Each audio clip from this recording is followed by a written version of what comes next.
உடம்புக்கு ரொம்பவே ஹெல்த்தியான காராமணி பயிரை வச்சு டேஸ்டியான வடை எப்படி செய்யுதுன்னு பார்க்கலாமா? ஃபர்ஸ்ட் 1 கப் காராமணி பயிறு, அதில் 1/4 கப் கடலைப்பருப்பு சேர்த்து ஒரு 4 ஹவர்ஸ் நல்லா இந்த மாதிரி ஊற வச்சு எடுத்துக்கலாம். பருப்பு இந்த மாதிரி நல்லா ஊறினதும் அதை மிக்ஸி ஜாரில் சேர்த்துக்கிட்டு கொஞ்சமாக சோம்பு சேர்த்து இந்த மாதிரி கொரகொரப்பாக அரைச்சி எடுத்துக்கலாம். வெங்காயத்தை இந்த மாதிரி குடி குடி பீசஸாக கட் பண்ணி வச்சிருக்கேன், அதையும் சேர்த்துக்கலாம். அது கூடவே 2 பச்சை மிளகாய் சேர்த்துக்கலாம்.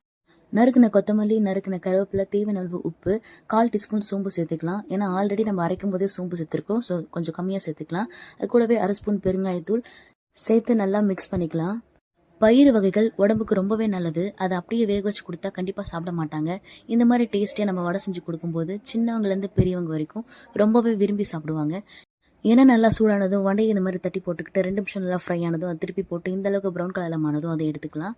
திரும்பவும் வடையை தட்டி போட்டு ஃபுல்லாக ஃப்ரை பண்ணி எடுத்துக்கலாம். வடை ஃபுல்லாக செஞ்சு முடிச்சாச்சு. இது பயிறு வடனே கண்டுபிடிக்க முடியாது, அந்த அளவுக்கு டேஸ்ட்டாக இருக்குங்க. இந்த மாதிரி ஹெல்த்தியான ரெசிபிஸ்க்கு நம்ம சேனலை மறக்காமல் சப்ஸ்கிரைப் பண்ணிடுங்க.